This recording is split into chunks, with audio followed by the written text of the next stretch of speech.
বাংলাদেশের মানুষ বাংলাদেশ জাতীয়তাবাদী দলের ম্যানিফেস্টোকে সমর্থন দিয়েছে।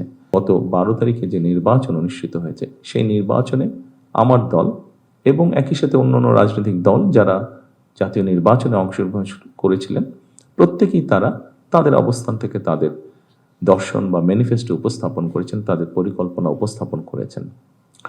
ভোটের রেজাল্ট কি হয়েছে আপনারা দেখেছেন। বাংলাদেশের মানুষ, সেই হিসাবে আমরা ধরে নিতে পারি বাংলাদেশের মানুষ, ভোটের হিসাব যদি আমরা করি, বাংলাদেশের মানুষ বাংলাদেশ জাতীয়তাবাদী দলের ম্যানিফেস্টোকে সমর্থন দিয়েছে বা সেটির পক্ষে রায় দিয়েছে।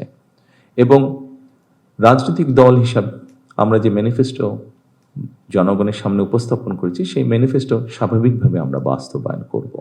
এবং একই সাথে পৃথিবীর যে কোনো গণতান্ত্রিক রাষ্ট্রে যখন একটি রাজনৈতিক দল যারা জয়লাভ করে সরকার গঠন করে, তারা তাদের ম্যানিফেস্টো বাস্তবায়ন করে। তবে এই ম্যানিফেস্টোকে যদি আমাদের বাস্তবায়ন করতে হয়, খুব স্বাভাবিকভাবে আপনারা যারা প্রজাতন্ত্রের যারা কর্মকর্তা এবং কর্মচারীবৃন্দ, অবশ্যই আপনাদের সহযোগিতা প্রয়োজন।